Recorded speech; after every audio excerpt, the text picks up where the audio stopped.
Live देख रहे हैं आप, और मैं हूँ आपके साथ चित्रन शर्मा, और मेरे साथ इस न्यूज रूम में ज्वाइन करेंगे पीटर शर्मा, जो कि मेरे सहयोगी हैं। सबसे पहले बात करेंगे हम जम्मू कश्मीर के हवाले से, जहाँ पर लगातार आतंकी हमले जो है वो पेश आ रहे हैं। जम्मू कश्मीर के गुलमर्ग हमले के बाद तलाशी अभियान जारी है। हमले में 2 जवान शहीद हुए हैं, 2 पोर्टर ने भी अपनी जान यहाँ गंवा दी है।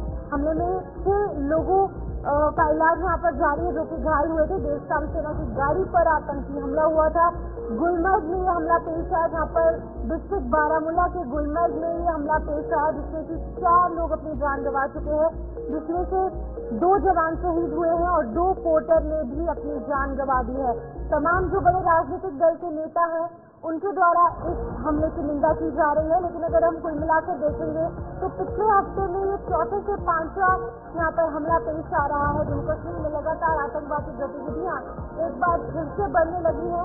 नई सरकार आने के बाद एक बार फिर से कहीं न कहीं सवालिया निशान खड़ा हो रहा है कि आखिरकार सुरक्षा में इतनी बड़ी चूक किस तरीके से हो सकती है। रविवार को हमने देखा कि 7 लोगों को अपनी जान गंवानी पड़ी, जहाँ पर कि गांधरबल में हमला पेश आया। उसके बाद कल शाम को बारामूला के गुलमर्ग में हमला पेश आया। यानी कुल मिलाकर अगर हम देखेंगे तो जम्मू कश्मीर में एक बार फिर से आतंकवादी गतिविधियां बढ़ती जा रही हैं। कल जो हमला पेश आया उसमें 2 जवान शहीद हुए हैं, 2 पोर्टर्स ने भी अपनी जान गंवाई है और 6 लोग इसमें घायल हुए, जिनका इलाज अभी भी जारी है। और अगर हम उस इलाके की बात करेंगे जहाँ पर ये पूरी घटना पेश आई, वहाँ पर अभी भी सर्च ऑपरेशन सेना द्वारा जारी है। बिल्कुल, और सरकार बनने के बाद ये हमले निरंतर हो रहे हैं जम्मू कश्मीर के अंदर, खासतौर पर कश्मीर वादी के अंदर, कश्मीर वैली के अंदर। और जो कल हमला हुआ है वो गुलमर्ग वो इलाका जो खूबसूरत इलाका है, जम्मू कश्मीर के आकर्षण का केंद्र है। न सिर्फ जम्मू कश्मीर बल्कि देश और दुनिया से लोग गुलमर्ग का दीदार करने पहुंचते हैं, गुलमर्ग की शरण में आते हैं। गुलमर्ग में ताज़ा बर्फ का वहाँ पर जो है वो लुत्फ उठाते हैं। लेकिन जिस तरह से कल का हमला हुआ है वो काफी निंदनीय है, जिसकी निंदा सभी इस वक्त नेता कर रहे हैं। लेकिन मात्र निंदा इसके लिए काफी नहीं है, इसके लिए बड़े स्तर पर कोई कदम उठाना पड़ेगा। 2014 में जब भारतीय जनता पार्टी की सरकार केंद्र में बनी, जीरो टॉलरेंस की नीति के साथ काम किया। 2019 में बदलाव हुआ, ये कहा गया कि जमीन पर बदलाव हो रहा है, आतंक खत्म हो रहा है। लेकिन जो आतंकवाद है वो एक बार फिर से चरम पर है, एक बार फिर से तेजी से यहाँ पर चल रहा है। यानी लगातार हमले ये जता रहे हैं कि आतंकवाद सक्रिय होना चाहता है। कुछ राजनेताओं की इस घटना के बाद क्या कुछ रिएक्शन है, क्या कुछ कहना है, वो आपको सुनाते हैं। पाकिस्तानी आतंकवादियों ने उत्तरी कश्मीर के जिला बारामूला में जब गुलमर्ग क्षेत्र के बूटा पत्थरी से भारतीय सेना का वाहन गुजर रहा था, उस पर चोरी छिपे घने जंगलों का लाभ उठाकर रात के अंधेरे में सेना के वाहन को निशाना बनाया। कायर पाकिस्तानी आतंकवादी भारतीय सेना के जवानों का तो सामना कर नहीं सकते। ये कायर पाकिस्तानी आतंकवादी हमारे जांबाज सेना के वीरों का, पुलिस के जवानों का, पैरामिलिट्री फोर्सेस के जवानों का तो आमना सामना कर नहीं सकते। और छिपकर घने जंगलों में रात के अंधेरे में इन्होंने जो घात लगाकर सेना के वाहन पर हमला किया है, इसकी भारी कीमत इन आतंकवादियों को, इन साजिश करने वाले अमन के दुश्मनों को चुकानी पड़ेगी। कश्मीर के बारामूला जिला के गुलमर्ग में आतंकवादियों द्वारा जो है वो घात लगाकर सेना के वाहन पर हमला किया गया, जिसमें 2 पोर्टर और हमारे 2 जवान शहीद हो गए। इसी पर बातचीत करने के लिए फॉर्मर डिप्टी सीएम इस समय हमारे साथ मौजूद है कविंदर गुप्ता जी। सर, किस तरीके से देखते हैं नई सरकार बनी और उसके बाद ये घटनाएं पेश आ रही है? इससे पहले 7 लोगों की जो है वो मौत हो गई और कल ही कल जो है वो सुबह सवेरे एक नॉन लोकल पर जो है वो गोली चलाई गई। उससे पहले शोपियां में एक नॉन लोकल पर जो है वो गोली चलाकर उसे निशाना बनाया गया। इस घटना को आप किस तरीके से देखते हैं? लगातार 3-4 घटनाओं का होना स्वाभाविक बात है कि चिंताजनक है, लेकिन इसका ये मतलब नहीं है कि हमारे सुरक्षा बल काम नहीं कर रहे हैं। आज तक जो व्यवस्था बनी है तो उन्हीं के कारण से यहाँ पर शांति व्यवस्था बनी है। लेकिन आज भी आतंकवाद पाकिस्तान प्रायोजित जो है कहीं ना कहीं सर उठाता है। और कश्मीर में ये मानना पड़ेगा कि उनके जो ओवरग्राउंड वर्कर्स, अंडरग्राउंड वर्कर्स आज भी एक्टिव हैं। कभी कभी अपनी इस एक्टिविटी को अंजाम देने से सेना पर घात लगा करके हमला करना, क्योंकि बाहर के लोगों से और स्थानीय लोगों से कुछ फर्क होता है। कहाँ ये भी लगता है कि स्थानीय लोग भी उनको कहीं ना कहीं मदद करते हैं। इस प्रकार की घटनाएं ना हो, बड़ा जरूरी है कि इस पर का संज्ञान लेकर के और इनको रोका जाना चाहिए। सुरक्षा बल अपना तरीका बदलेंगे, क्योंकि करना तो उन्हीं ने है, हम सिर्फ बातें कर सकते हैं। पहले भी उन्होंने व्यवस्था बनाई है, मुझे उम्मीद है कि जल्द ही उनको मार गिराया जाएगा। सेना ने रात से ही उनको घेराबंदी की है और जो परिणाम निकलेंगे वो सामने आएंगे। जो पिछली घटना गगनगीर की हुई, वहाँ पर भी जो सीसीटीवी फुटेज में काफ़ी देखा है। तो ठीक है, एक मैं आपके माध्यम से जरूर बात कहना चाहता हूँ कि सभी लोगों को एक्टिव होना होगा। संदिग्ध अवस्था में कोई ऐसी गतिविधि नजर आती है तो उसको सूचित करना चाहिए, तभी आतंकवाद पर काबू हम पा सकेंगे। चुनाव से पहले ये घटनाएं देखने को मिली, चुनाव जैसे ही संपन्न हुए उसके बाद फिर से ये घटनाएं जो है वो देखने को मिली। क्या लगता है कि एक बौखलाहट जो है वो नजर आ रही है, क्योंकि चुनाव के दौरान कोई भी ऐसी घटना जो है वो सामने नहीं आई। कायरतापूर्ण घटना है और छिप करके किसी को वार करना, मारना, ये गलत है। पाकिस्तान प्रायोजित आतंकवाद बीच बीच में अपना जो कामयाब हो जाता है सभी घटनाओं में, लेकिन बहुत कुछ किया है, बहुत कुछ करना बाकी है और करेंगे भी, ऐसा लगता है। तो जो बचा खुचा है, और मुझे लगता है कि जो सुरक्षा एजेंसियां हैं और स्थानीय जो सरकार है उनको मिलजुल करके काम करना चाहिए और इस पर कम से कम जो पॉलिटिकल पार्टी हैं दूसरी राजनीति नहीं करनी चाहिए। कल तारिक अहमद तरह से हमारी बातचीत हुई, उन्होंने कहा कि एलजी मनोज सिन्हा के द्वारा बैठक की गई, बैठक में हर एक सीनियर अधिकारी को जो है वो बुलाया गया, डीजीपी को और बाकी अधिकारियों को बुलाया गया, लेकिन कहीं न कहीं जो जम्मू कश्मीर के रिप्रेजेंटेटिव थे, चीफ मिनिस्टर, उन्हें नहीं बुलाया गया। कितना महत्व आप समझते हैं? देखो, यूटी के माध्यम से जो सिस्टम है उसको अडॉप्ट किया गया। इसका ये मतलब नहीं है कि जो चीफ मिनिस्टर हैं इसमें इन्वॉल्व नहीं है, उनकी भी जिम्मेवारी बनती है, उनके साथ भी डिस्कशन होती है। लेकिन अब मैं जाकर के मुझे कोई कहेगा कि आप उस बैठक में बैठिए, तो वो भी ठीक नहीं है। तो जो एक सिस्टम है उसी को अडॉप्ट किया जाना चाहिए, जिसका जो प्रेरोगेटिव है वो करता है। जो यूटी का कॉन्स्टिट्यूशन है उसी हिसाब से इस पर राजनीति करना, मुझे लगता है कि कांग्रेस के कारण से तो ये सब हुआ है। गांधी, ये नेहरू और शेख अब्दुल्ला से गलतियां ना हुई होती तो शायद आज तक इस प्रकार का माहौल न बनता। यही लोग हैं जो पाकिस्तान का समर्थन करते हैं, उनसे बात करने की वकालत करते हैं। जब कोई मरता है तो उस पर इनके आंसू नहीं बहते, बेटन मरने पर ये बड़ा बोलते हैं। इन सभी विषयों को ध्यान रखना चाहिए। ये लोग सगे नहीं हैं, ये नहीं चाहते हालात सुधरें और इसी प्रकार से माहौल चाहते हैं। शुक्रिया हमसे बातचीत करने के लिए। कल जिस प्रकार से आतंकवादियों ने घात लगाकर जो है वो सेना के वाहन पर हमला किया, जिसमें 2 पोटर और 2 जवान हमारे शहीद हो गए, इसी को लेकर कविंदर गुप्ता जी से बातचीत हुई। क्या कुछ कहना था वो आप साफ तौर पर सुन चुके हैं। कैमरा पर्सन समीर थावर के साथ शिल्पा शर्मा, जम्मू। तो चलिए, इस वक्त बोटा पत्री से हमारे सहयोगी इशफाक जुड़े हुए हैं। मैं सीधे इशफाक के पास जाकर इस वक्त की जानकारी लूंगा। इशफाक, क्या इस वक्त हालात बने हुए हैं? क्योंकि बहुत बड़ा हमला, और ये पहला नहीं बल्कि एक हफ्ते के अंदर 3 या 4 बड़े हमले हुए हैं। कल भी 4 लोगों की, इसमें 2 जवान शहीद हुए, 2 लोगों की मौत हुई है। अभी क्या सिचुएशन है और किस तरह से अभी जो सुरक्षा एजेंसियां हैं या जो सेना है वो इस पूरे सिचुएशन को टैकल कर रही है? शीतलजीत, जिस तरह से हम बात करेंगे, ये बारामूला का जो ये क्षेत्र है, यहाँ पर बूटापट्टी के नाजिम एरिया जो है, यहाँ पर क्योंकि अगर इस एरिया की बात करेंगे, ये एरिया जो है ये टोकू वाला एरिया है और इस एरिया में कल शाम से ये जो है ये घात लगाकर से हमला किया है। और जिसमें सेना के पहले इसका रिपोर्ट जो सेना के 2 जवान और यहाँ पर मकामी जो रिपोर्टर होते हैं, जो सीनियर रिपोर्टर होते हैं, वो उसमें जो है घायल हुए थे और उनको जो आगे के नजदीकी अस्पताल उस वक्त मुंतकिल किया गया था और उन्होंने बेड में वहाँ पर इलाज के दौरान जो है वहाँ पर दम तोड़ दिया है। और उसमें हम ये कर सकते हैं कि रात देर में अगर यहाँ पर ऑपरेशन को उसी टाइम पूरी इस एरिया में बूटापत्ती एरिया में जहाँ पर इस एरिया को हम बताएंगे जंगलाती वाला एरिया है और गुलमर्ग से ये 9 किलोमीटर की दूरी पर एक एरिया है और बारामूला के क्षेत्र में ये एरिया पड़ता है और जहाँ पर बड़े पैमाने पर तो तलाशी अभियान शुरू किया गया था जिसमें जम्मू कश्मीर पुलिस एसओजी और बीएसएफ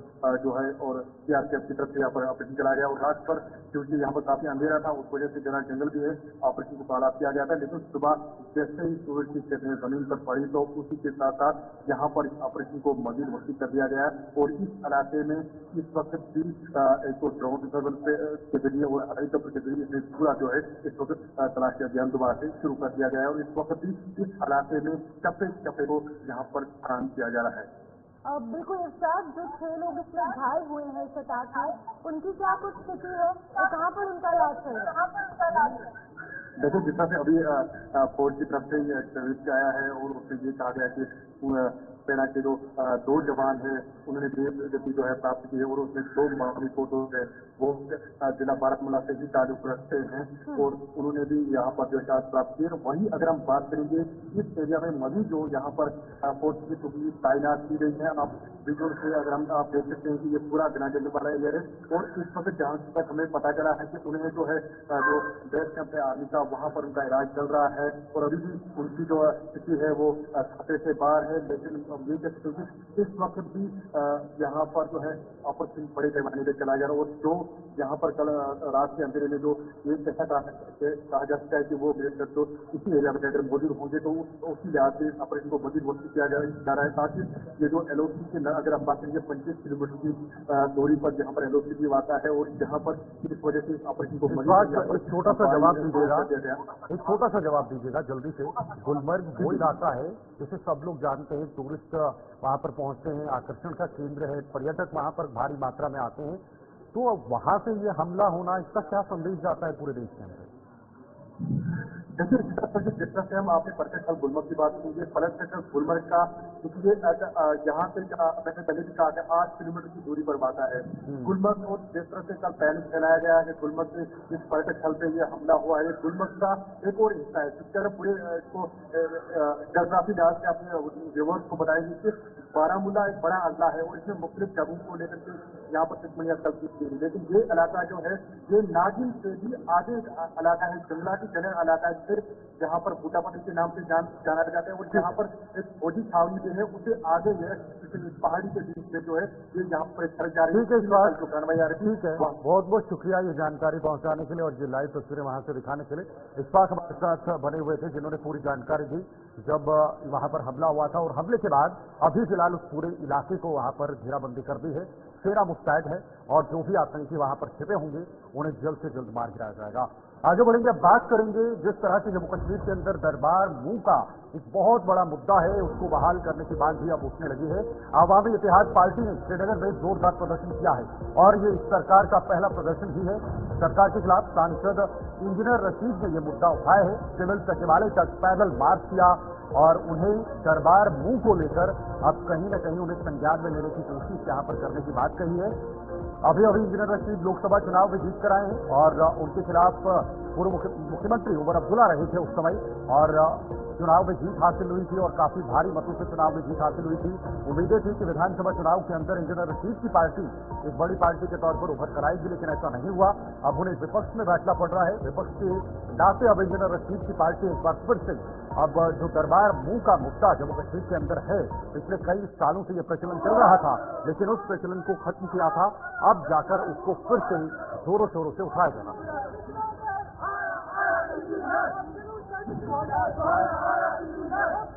तो तस्वीरें आपके सामने विरोध प्रदर्शन देखने को मिल रहा है जहाँ पर अवामी इत्तेहाद पार्टी के जितने भी सपोर्टर्स हैं, जितने भी कार्यकर्ता हैं, वो सड़कों पर उतरे। श्रीनगर में सिविल सचिवालय तक पैदल मार्च किया गया और एक ही मांग कि दरबार मूव की जो प्रक्रिया वो है वो एक बार फिर से बहाल की जाए, एक बार फिर से शुरू की जाए। और अवामी इत्तेहाद पार्टी ने यहाँ पर श्रीनगर में विरोध प्रदर्शन किया है और तस्वीरों में आप देख सकते हैं इंजीनियर राशिद जो कि मेंबर पार्लियामेंट है, लोकसभा में उन्होंने भारी मतों से जीत हासिल की थी उमर अब्दुल्ला के खिलाफ बारामूला सीट से। इस दौरान भी यहाँ पर विरोध प्रदर्शन जो है वो देखने को मिल रहा है और सिविल सचिवालय तक पैदल मार्च किया गया।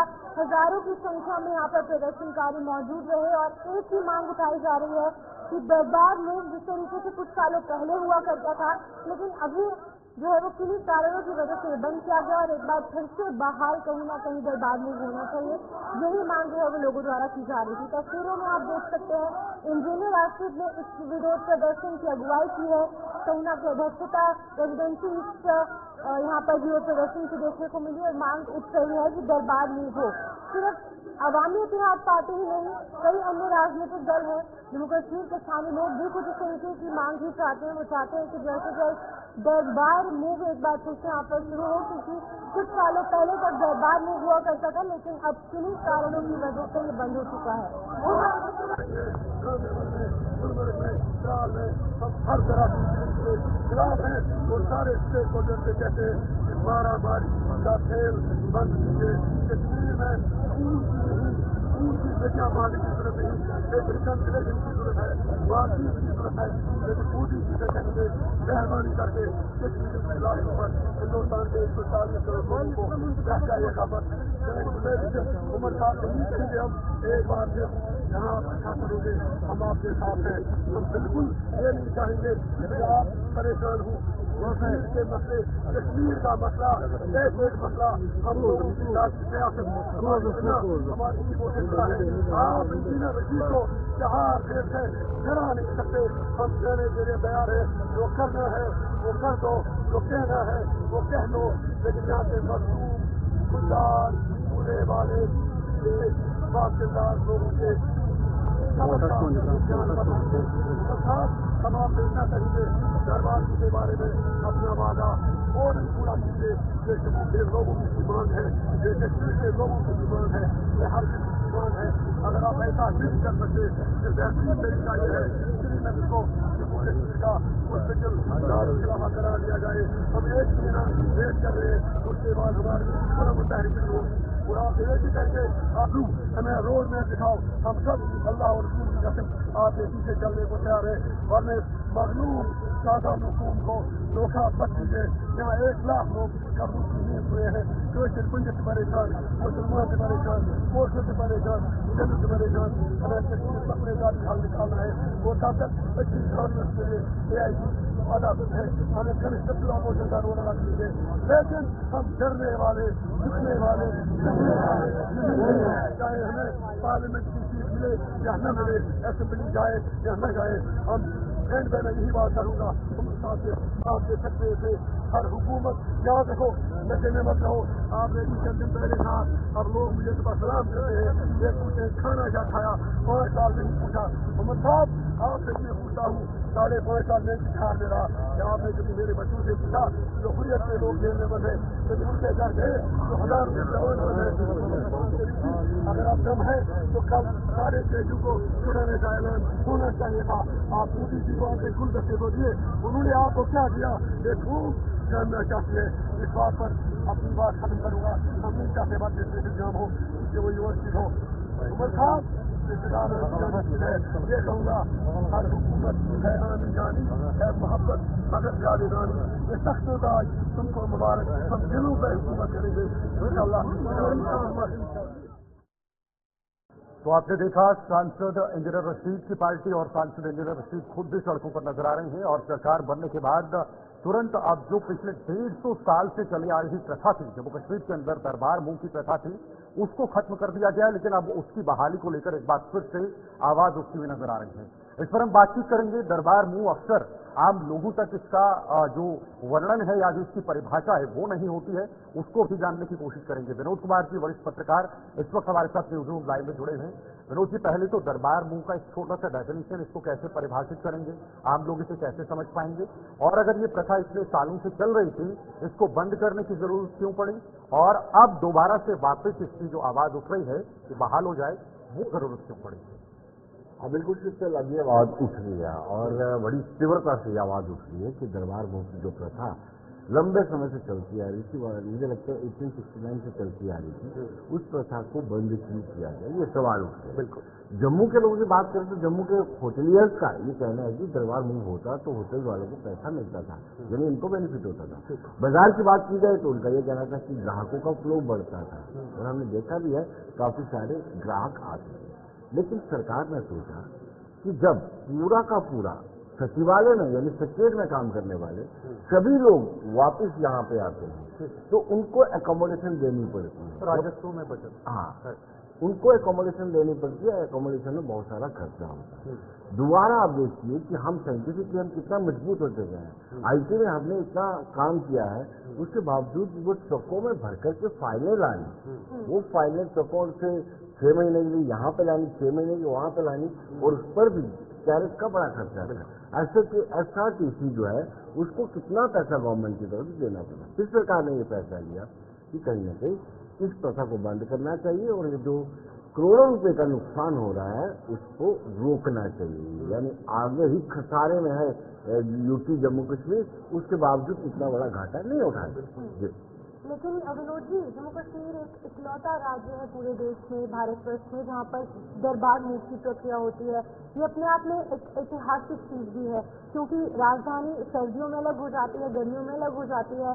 तो कितना इम्पोर्टेंट है वापस से, क्योंकि जम्मू के लिए हमेशा से मांग उठती आई है, और इन चुनावों में हमने देखा किस तरीके से जम्मू के फेवर में कितनी ज्यादा मांगे होती हैं। अब होटलियर्स का भी यही कहना है, और जम्मू के जो लोग हैं उनका कहना है कि कहीं ना कहीं इकोनॉमिकल लॉस उनको हो जाता है, क्योंकि जबकि सेक्रेटरी यहाँ पर नहीं पहुंचा। तो कितना जरूरी है, और ये भी खबरें हैं कि अगली जो कैबिनेट मीटिंग होगी उसमें जो सरकार है वो ये मांग उठाएगी, और इस पर भी चर्चा देखने को मिलेगी। लेकिन अभी जो आदेश आ रहा है उसमें यही है कि एडमिनिस्ट्रेटिव सेक्रेटरीज जो होंगे वही यहाँ पर मूव करेंगे, और बाकी स्टाफ उधर भी रहेगा इधर भी रहेगा। बड़ी बात यह है कि आज हम कहने के दरबार मूव, ये स्टेटमेंट 2008 में जब उमर अब्दुल्ला हुकूमत में थे, चीफ मिनिस्टर थे, तो शीतल और शितल मैं आपको बता दूं, वो स्टेटमेंट मुझे आज भी याद आता है कि उमर अब्दुल्ला कहते थे कि जब स्नोफॉल कश्मीर में होता है, कश्मीर में जब स्नोफॉल होता है, पावर स्नैच हो जाती है, अस्त व्यस्त हो जाता है, जो फारफ्लंग एरिया से वहां पे खाने पीने की दिक्कतें भी आ जाती हैं, हालांकि सोच किया होता है। तो कहता है हम मजे, उमर अब्दुल्ला का स्टेटमेंट है, हम सचिवालय वाले, हम मंत्री संतरी ऑफिसर सब कंफर्टेबल जोन में जम्मू में रहते हैं, और जब सबकी गर्मी होती है, ट्रांसफार्मर जलते हैं, हाई तोबा होती है बिजली पे कंटेनमेंट को लेकर, तब हम आराम से श्रीनगर में बैठे होते हैं।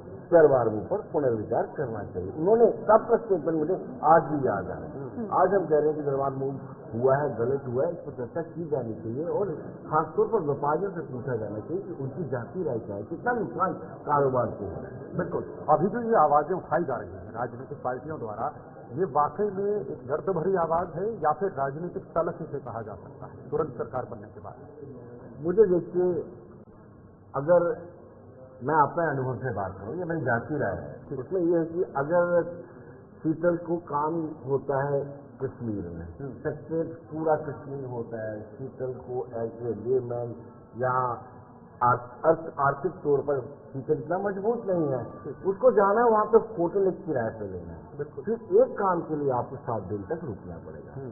अगर शीतल जम्मू से वाबस्ता है तो अगर वो सेक्रेटरी उस वक्त भी जम्मू में चल रहा है तो वो जम्मू में भी काम करवा सकते हैं, वो सीधा एक्सेसिबल हो जाता है।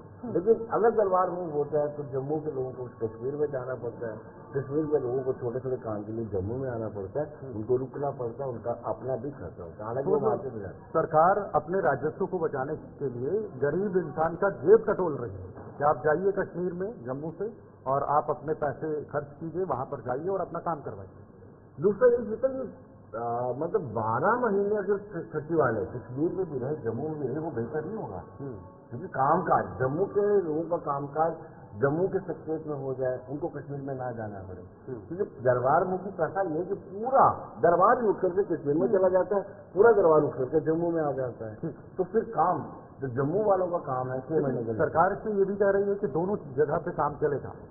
अभी तक के जो पैटर्न है उसमें दोनों जगह पे काम चल रहा है, तो मतलब जम्मू के व्यक्ति को कश्मीर जाने की जरूरत नहीं, और हाँ, ये तो इसी तरह से रहेगा। तो इसमें फिर ये क्या, ये एक बड़ा मुद्दा बनता है जम्मू कश्मीर के अंदर? देखिए, अभी तो यही चल रहा है कि 12 महीने सेक्रेटरीट चलता है, जम्मू में भी सेक्रेटरीट चलता है और कश्मीर में भी चलता है, लेकिन दरबार मूव की प्रथा के तहत जो एडमिनिस्ट्रेटिव सेक्रेटरीज होते हैं सारे डिपार्टमेंट्स के, जो कश्मीर में जब गर्मी यहाँ पे होती है तो वहाँ चले जाते हैं, और जहाँ पर वहाँ सर्दी होती है तो यहाँ पर आ जाते हैं। ये मूव है इस पर।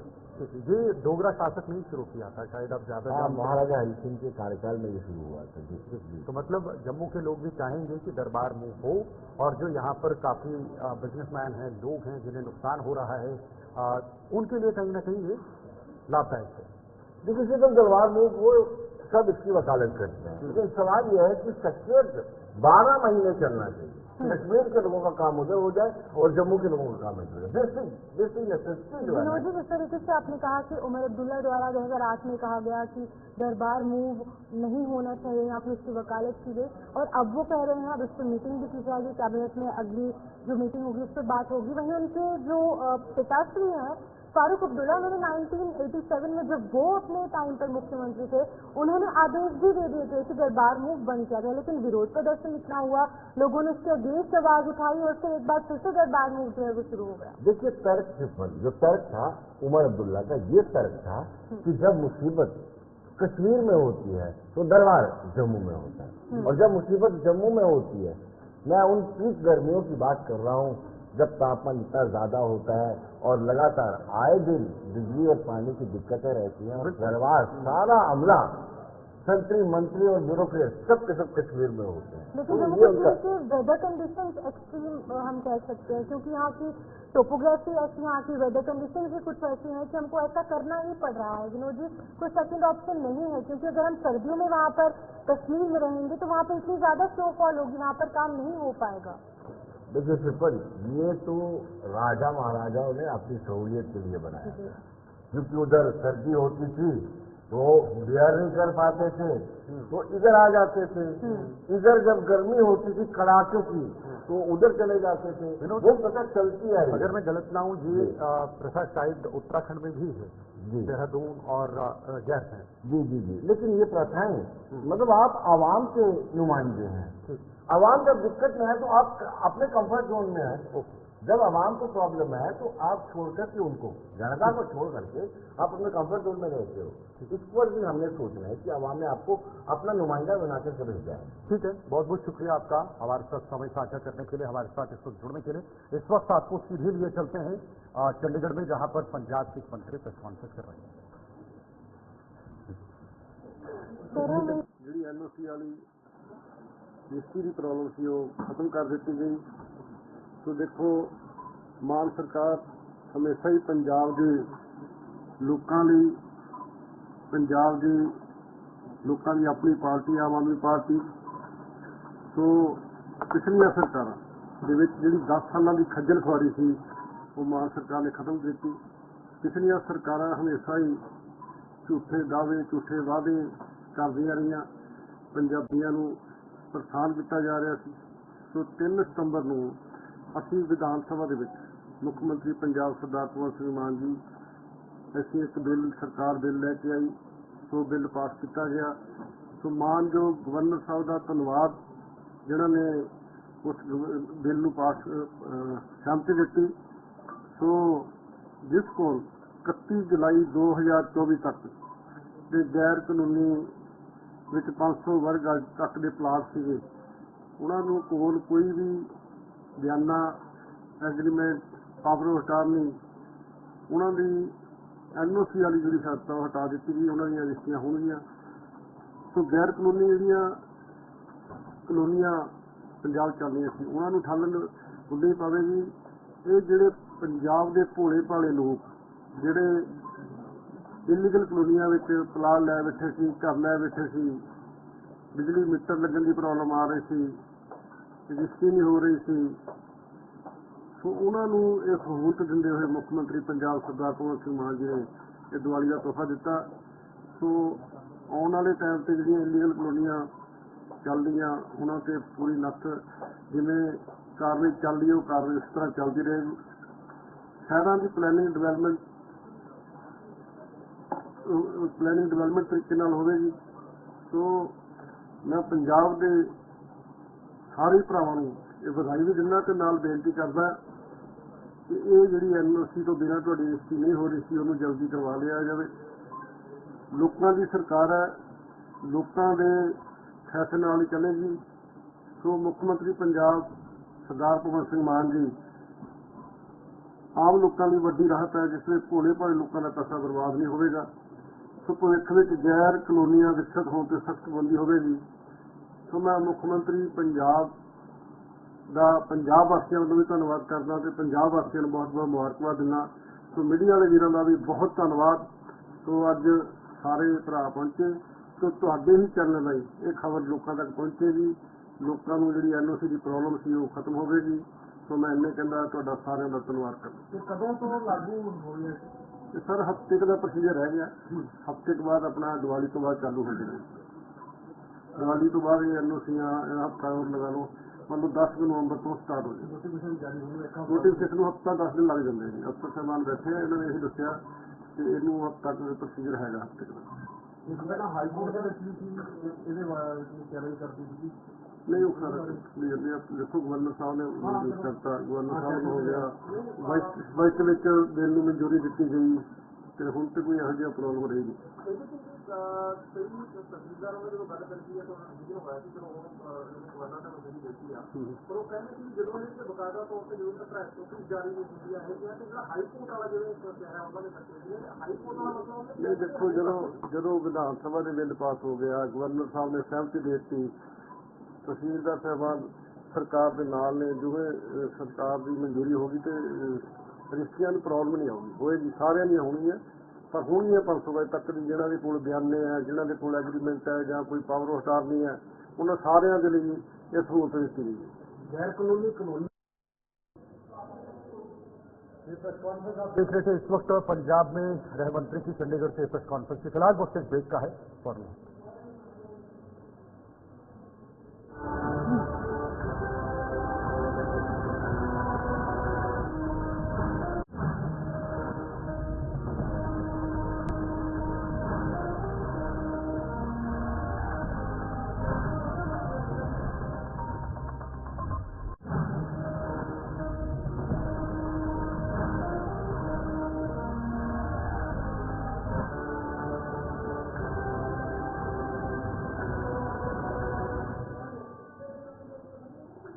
तो चलिए स्वागत है आप सबका इस ब्रेक के बाद। अगली खबर की ओर बढ़ेंगे। अगली खबर चंडीगढ़ के हवाले से सामने आ रही है, जहां पर आपको बता दें कि आज से हरियाणा विधानसभा सत्र जो है वो शुरू होने वाला है। निर्वाचित विधायकों को शपथ दिलाई जाएगी। आपको बता दें शपथ ग्रहण समारोह होगा।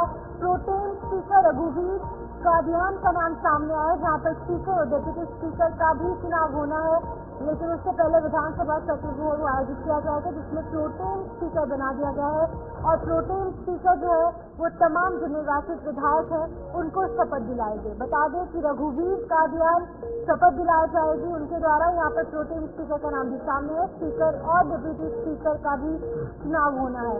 चंडीगढ़ के हवाले से खबर, जहाँ पर आज से हरियाणा विधानसभा का जो सत्र है वो शुरू होगा। अभी सरकार बनी है।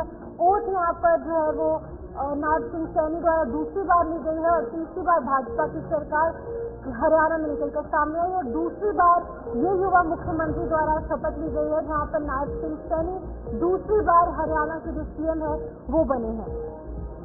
बिल्कुल। और जब ये सत्र शुरू होगा तो उसमें स्पीकर का भी चुनाव होना।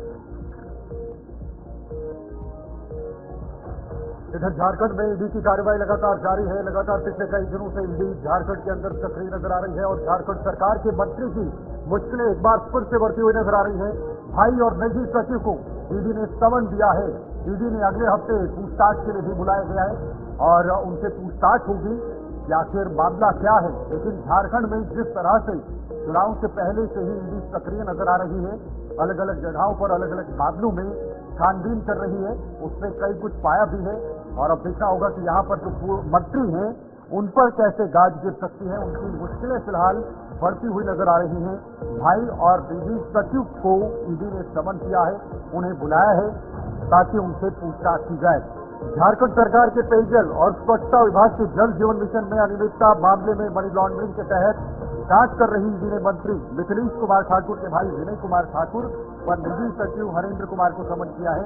दोनों को अगले हफ्ते पूछताछ के लिए बुलाए हैं और विनय कुमार ठाकुर चाईबासा में तो आपको बता दें कि निजी सचिव हरेंद्र कुमार रांची के डोरंडा स्थित 56 स्टेट में यहाँ पर रहते हैं और इस पूरे प्रकरण में ईडी ने गत 14 अक्टूबर को सभी जो संबंधित से जुड़े यहाँ पर अच्छा ठिकाने हैं वहाँ पर इसका छापेमारी की। उस छापेमारी में जो कागजात और साक्ष्य मिले हैं उनके आधार पर आगे की जो पूछताछ है वो देखने को मिल रही है। यानी कि आप इन चीजों से अंदाजा लगा सकते हैं भाई और निजी सचिव को ईडी ने यहाँ पर समन भेजा है और ईडी ने अगले हफ्ते पूछताछ के लिए समन भेजा है और यहाँ पर इन्हें बुलाया गया है क्योंकि तमाम चीजों को लेकर यहाँ पर अनियमितता पाई गई और मनी लॉन्ड्रिंग के तहत जांच जो है वो ईडी द्वारा देखने को मिल रही है। अब आपको बताएंगे मामला क्या है। पेयजल और स्वच्छता विभाग के कैशियर संतोष कुमार के विरुद्ध 18 दिसंबर 2023 में रांची के सदर थाने में प्राथमिकी दर्ज की गई थी। इसके आधार पर ही ईडी ने ईसीआर किया था। कैशियर संतोष कुमार पर मार्च 2020 में L&T कंपनी के एक फर्जी बिल के आधार पर 2.17 करोड़ रुपए को फर्जी खाते में हस्तांतरित करने का आरोप लगाया था, यानी ट्रांसफर करने का आरोप लगाया था और उसी आधार पर ईडी ने बड़ी कार्रवाई की है और अब जाकर ये मुश्किलें और भी ज्यादा बढ़ सकती हैं। मंत्री की और खासकर मंत्री के जो करीबी हैं उनको भी इस घेरे में लाया गया है। हो सकता है एक बड़ा मनी लॉन्ड्रिंग का मामला हो और ईडी जब छानबीन करेगी, जांच करेगी तो सब कुछ सामने निकल कर आएगा। मनीष झा संवाददाता रांची से हमारे साथ इस वक्त ज्वाइन हुए हैं। मनीष झा, ईडी लगातार सक्रिय नजर आ रही है झारखंड के अंदर। बिल्कुल, जिस तरह से कि लगातार पहले भी देखा गया था कि ईडी लगातार कार्रवाई कर रही थी, साहेबगंज में भी कार्रवाई की थी और इसके बाद उन्हें इसका पुख्ता सबूत नहीं मिलने के कारण छोड़ना पड़ा था पंकज मिश्रा को। अभी झारखंड के जो मंत्री हैं पेयजल स्वच्छता विभाग के जल जीवन मिशन से जुड़े हुए हैं मिथिलेश ठाकुर, उनके खिलाफ लगातार कार्रवाई चल रही है और उनके जो भाई हैं विनय कुमार ठाकुर, उनके निजी सचिव हैं हरेंद्र कुमार, इन लोगों को समन किया गया है और उनसे पूछताछ की जाएगी। विनय कुमार ठाकुर चाईबासा में रहते हैं तो लगातार ईडी सभी जगहों पर इनकी खरीदियों से पूछताछ कर रहे हैं और छापेमारी चल रही है। अब शाम तक ये स्पष्ट हो पाएगा कि कुल 18 जगहों पर जो छापेमारी चल रही है इससे जुड़ी उसमें कहाँ से क्या मिलता है, क्योंकि अभी तो इससे अगर आप सत्ता पक्ष को देखेंगे तो चुनाव से जोड़कर देख रहे हैं लोग और कह रहे हैं कि ये केंद्र सरकार की नीति है कि हमें परेशान करना है, परंतु ईडी अपना काम स्वतंत्र रूप से कर रही है। शाम तक ये स्पष्ट हो पाएगा कुछ पकड़ में आता है या नहीं आता है। नहीं आता है तो एक मुद्दा बन जाएगा ये सत्ता पक्ष के लिए कि हमें लगातार परेशान किया जा रहा है। जिस मनीष, जिस तरीके से पेयजल और स्वच्छता विभाग में भी यहाँ पर अनियमितता पाई गई है और तमाम चीजों को लेकर संज्ञान लिया जा रहा है ईडी द्वारा, क्या कुछ लगता है जब यहाँ पर इन्हें समन भेजा गया है, जब अगले हफ्ते इनसे पूछताछ की जाएगी और गिरफ्तारियां संभावित है यहाँ पर? कुछ भी संभव यहाँ है चितवन। आप जब ध्यान देंगे कि मुख्यमंत्री हेमंत सोरेन उस समय जब उन्हें सम्मन भेजा गया था, यहाँ से दिल्ली गए थे, दिल्ली से फिर उनके आवास से उन्हें गिरफ्तार की थी। तो आने वाले समय में कुछ भी संभव है क्योंकि ईडी अपने हिसाब से काम करती है। तो हमें इंतजार करना होगा ये कि उनके पास जो सबूत है, क्योंकि अभी सार्वजनिक नहीं किया गया है कि क्या सबूत उनसे मिला है, किस एवज में उनसे पूछताछ की जा रही है, तो थोड़ा सा इंतजार करना होगा। शाम तक अनुमान है कि इसमें क्लियर हो जाएगा क्योंकि छापेमारी समाप्त हो जाएगी कि अभी तक क्या मिला है और यदि कुछ सबूत मिलता है ईडी के पास तो निश्चित तौर पर गिरफ्तारी होगी और अभी अगर गिरफ्तारी होती है तो झारखंड मुक्ति मोर्चा के लिए एक बड़ा झटका माना जाएगा।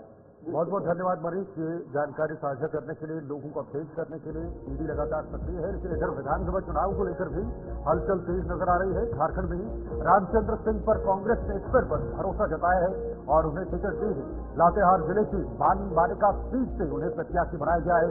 रामचंद्र सिंह ने अपना नामांकन पर्चा भी दाखिल कर दिया है। कल के दिन पूरा दिन जो है वो नामांकन की प्रक्रिया हुई और नामांकन की प्रक्रिया के तहत अपने अपने जो जितने भी प्रत्याशी थे सभी दलों के, उन्होंने नामांकन के आधिकारिक तौर पर वो दर्ज हुए इन चुनाव में अपनी दावेदारी के लिए और इसके जरिए अब जो दावेदारियां हैं वो नेता तो पेश कर रहे हैं, लेकिन पार्टी स्तर पर, पार्टी लेवल पर या फिर जो गठबंधन है, एक तरफ इंडिया गठबंधन है, दूसरी तरफ एनडीए है, तो दोनों गठबंधनों के बीच में सीधा सीधा मुकाबला देखा जाएगा। एक तरफ जेएमएम जो बड़ी पार्टी है और सरकार का हिस्सा भी है, साथ ही साथ दूसरी तरफ भारतीय जनता पार्टी जो अच्छा किया था, जिन्होंने पिछले चुनाव में 2019 में 25 सीटें उनके खाते में गई थी, मात्र 5 सीटों का फर्क था जेएमएम और भारतीय जनता पार्टी के बीच। लेकिन उसके बाद जब कांग्रेस और जेएमएम मिले, गठबंधन हुआ तो सरकार बनी। यहाँ पर देखना होगा, सरकार तो रिपीट नहीं होती, झारखंड के अंदर इतिहास में अभी तक सरकार रिपीट नहीं हुई है, लेकिन क्या यहाँ पर कांग्रेस और जेएमएम मिलकर इस इतिहास को खत्म करेंगी, इस ट्रेंड को खत्म करेंगे, या फिर वही ट्रेंड बरकरार रहेगा? ये सरकार बदलेगी। भारतीय जनता पार्टी के नेतृत्व में जो आज बाकी दल है यानी एनडीए गठबंधन है, वो यहाँ पर भारी पड़ते हुए नजर आएगा।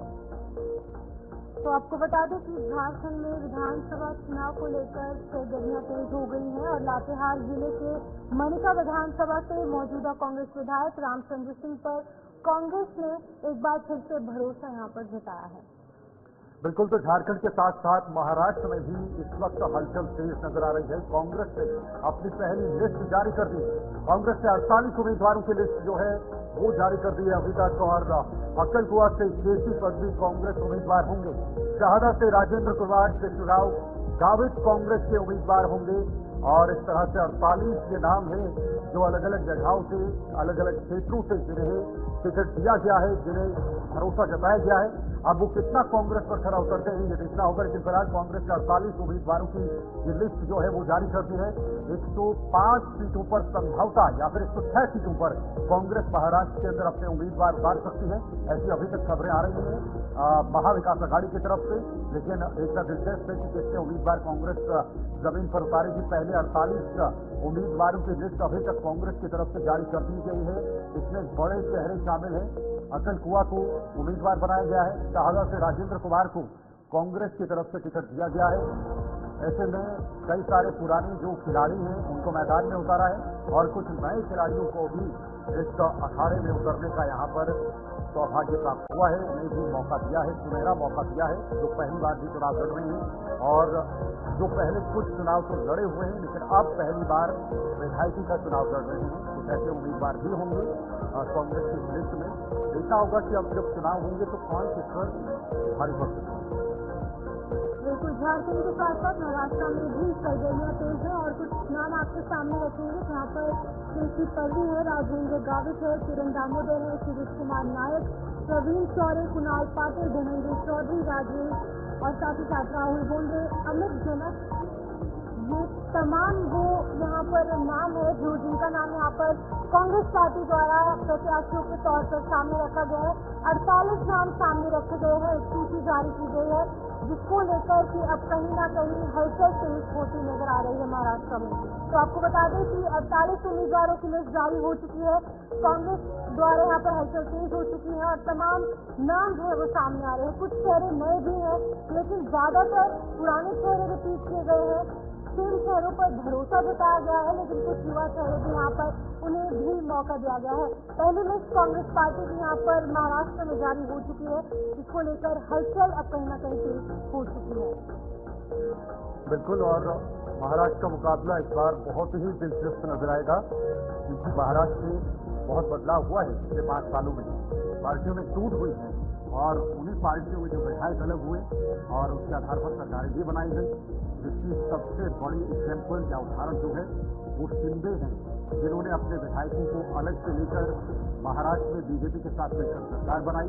उसके बाद शरद पवार की एंट्री थी, उसका भी तोड़ हुआ, 2 भागों में टूटा, और अजित पवार की एंट्री थी जो है वो अलग हुई, और अब जाकर वो भी एनडीए के साथ मिलकर चुनाव लड़ रही है। महाविकास अघाड़ी एक तरफ और महायुति दूसरी तरफ।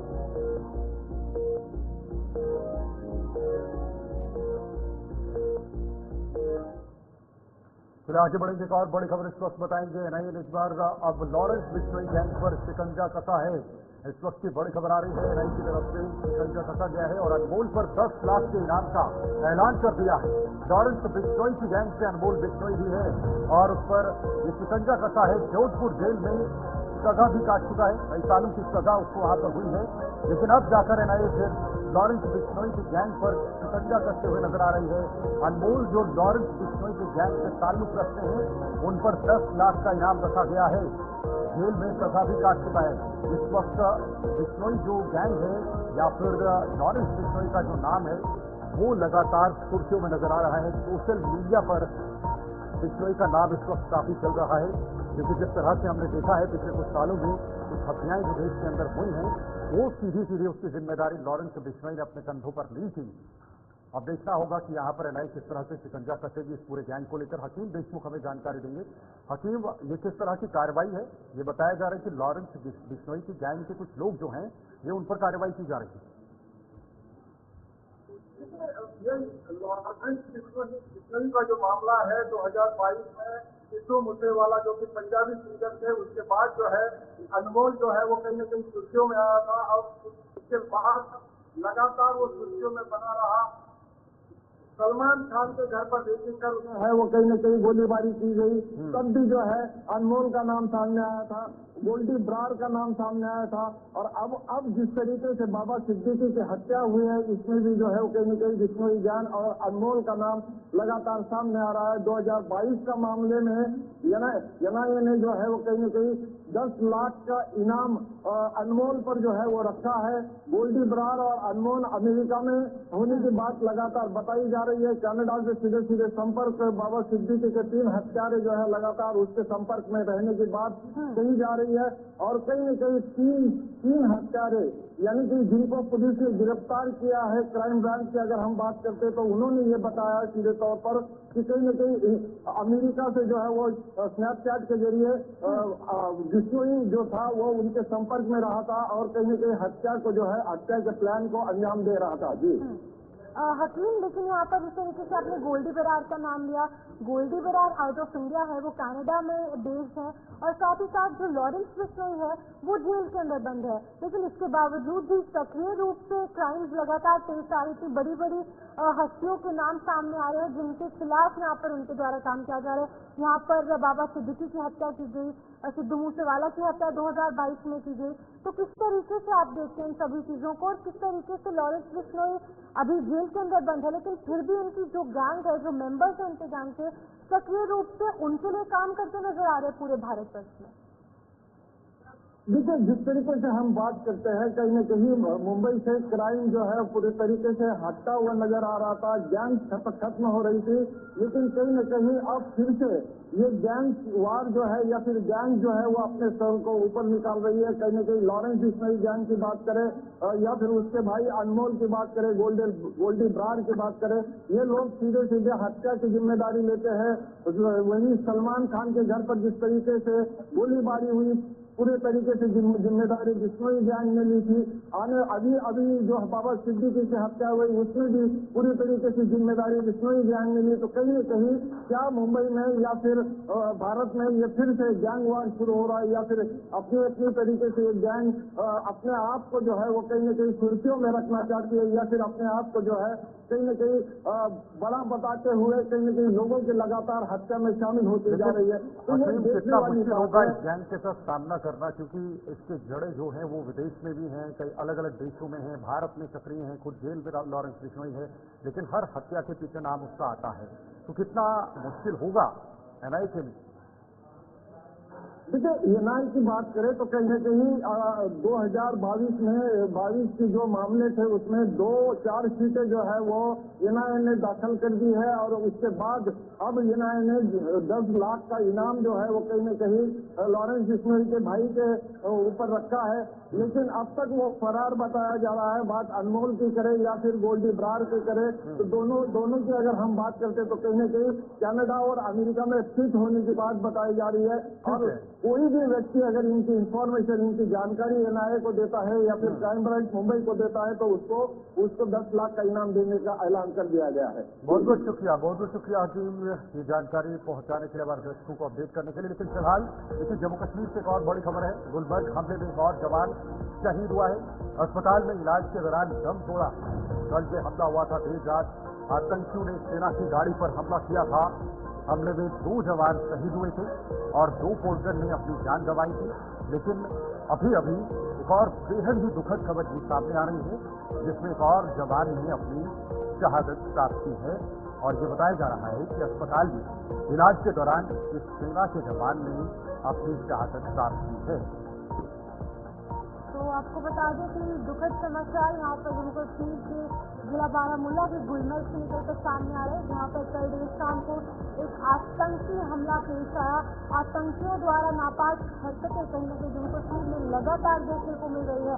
अब सवाल ये उठता है, क्योंकि अभी अभी सरकार गठित की गई है, कई सालों बाद जम्मू कश्मीर को चुनी हुई सरकार मिली है, अब इतना ज्यादा लोग अपने आप में इसको यहाँ पर देख रहे हैं, क्योंकि लगातार आतंकवादी हमले हो रहे हैं। जब से सरकार का गठन हुआ है तभी से आतंकवादी जो गतिविधियां हैं वो लगातार बढ़ती नजर आ रही है। हमने बीते रविवार देखा 7 लोगों को अपनी जान गंवानी पड़ी, जिसमें से 2 लोग जो है जम्मू कश्मीर से ताल्लुक रखते थे, 2 बिहार से थे, 1 पंजाब से था। तो इन चीजों को लेकर हम यहाँ पर आपको बता दें कि कल देर शाम को यहाँ पर गुलमर्ग में हमला हुआ था, जिसमें कि 4 लोगों ने अपनी जान गंवाई थी, 2 वीर गति को प्राप्त हुए थे, 2 जवान शहीद हुए थे। और अभी खबर ये आ रही है कि एक और जवान यहाँ पर जख्मों का तारना सहते हुए उससे भी अपनी जान गंवा दी है, वो भी वीर गति को प्राप्त हो चुका है।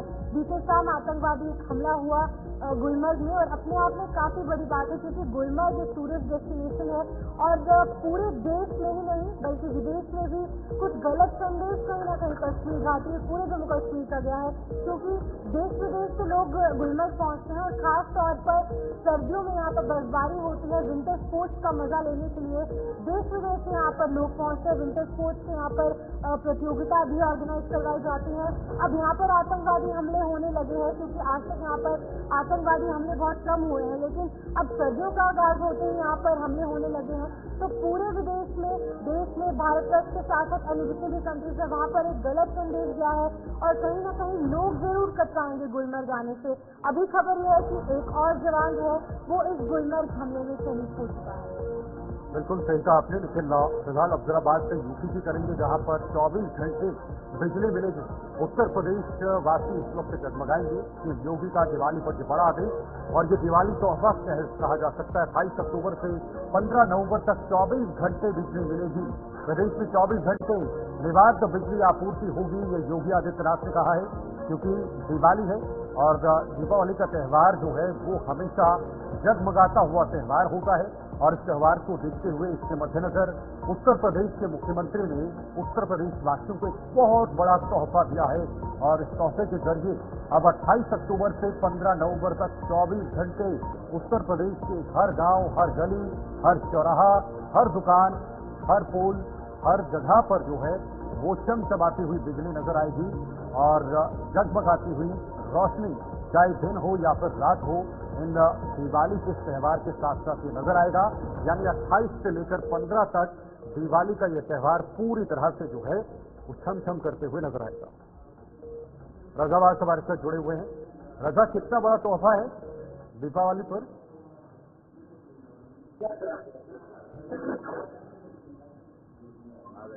रजा, आप सुन पा रहे हैं? रजा, दीपावली पर एक बहुत बड़ा जो त्यौहार है, इसका एक बहुत बड़ा तोहफा सीएम की तरफ से दिया गया है।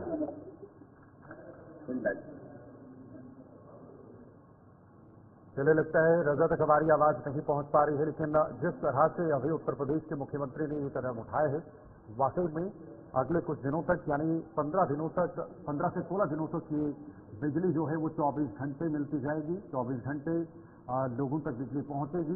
एक बहुत बड़ा कदम यहाँ पर उठाया गया है। रजा बात एक बार फिर से ज्वाइन हुए हैं। रजा, ये एक बहुत बड़ा उपहार है उत्तर प्रदेश वासियों को। बिल्कुल ठीक है, बहुत बड़ा उपहार है योगी आदित्यनाथ ने ये कह दिया है जनता की सेवा में, और जनता को जो मूलभूत सेवाएं हैं जिनको सरकार के लिए पहली प्राथमिकता है देने के लिए योगी आदित्यनाथ ने बार बार विभाग के लोगों से कहा है, सुचारू रूप से सही तरीके से ये सेवाएं चलनी चाहिए। रजा, जिस तरीके से लगातार कुछ कदम जनहित में उठाए जा रहे हैं योगी सरकार द्वारा, चाहे वो यहाँ पर क्राइम को लेकर बात हो, लॉ एंड ऑर्डर को मेंटेन करने की बात हो, या फिर अब दिवाली के इस उपलक्ष्य पर एक बड़ा तोहफा कहीं न कहीं उत्तर प्रदेश वासी को मिला है। लोकप्रियता एक बार फिर से बढ़ती नजर आ रही है कहीं ना कहीं योगी आदित्यनाथ। देखिए, योगी आदित्यनाथ की जो सरकार है वो इसके ऊपर काम करेगी 2027 में चुनाव नहीं हुए और कुछ चुनाव होने जा रहा है 9 सीटों के उत्तर प्रदेश में। ये सब चीजों को लेकर ये तरह से स्पष्ट कर दिया गया है तमाम अधिकारियों को, वीडियो कॉन्फ्रेंसिंग के माध्यम से, चाहे जिला स्तर के अधिकारी हो चाहे स्टेट लेवल पे, तमाम विभाग को ये अपडेट कर दिया गया है। किसी भी तरीके से कोई भी योजनाएं जो भी लाभार्थी हैं या जो उनके दूर तक ये योजनाएं जानी चाहिए उनको सही तरीके से योजनाएं पहुंचे। इसी तरीके से लॉ एंड ऑर्डर को भी लेकर सुचारू रूप से डीजीपी के माध्यम से तमाम जो कप्तान है, तमाम एसपी है, डीआईजी है, आईजी है, डीएसपी है या एसीपी, जितने भी सर्कल ऑफिसर्स है, पीपीएस हो, आईपीएस हो, उनको निर्देशित कर दिया लॉ एंड ऑर्डर की स्थिति सुचारू रूप से सही तरीके से होनी चाहिए, कहीं पर डिस्टर्बेंस उत्तर प्रदेश के लिए होनी चाहिए और खासतौर पर बिजली आपूर्ति के लिए जो एक बहुत ठीक है, शुक्रिया आपका ये जानकारी के लिए। उत्तर प्रदेश में अब बिजली मिलेगी 24 घंटे, लेकिन छत्तीसगढ़ में राष्ट्रपति द्रौपदी मुर्मू रायपुर राजधानी पहुंची हुई है। राज्यपाल और मुख्यमंत्री ने उनका जोरदार स्वागत किया है।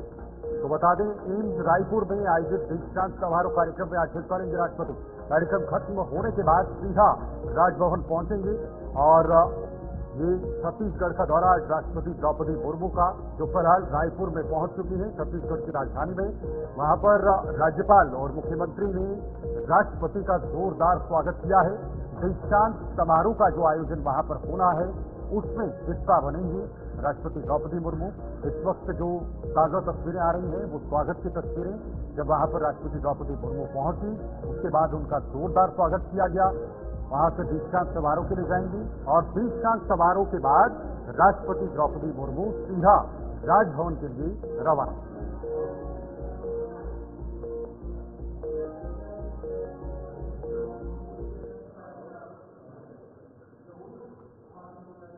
न्यूज रूम लाइव में आज के लिए फिलहाल इतना। मुझे और मेरे सहयोगी को दीजिए इजाजत।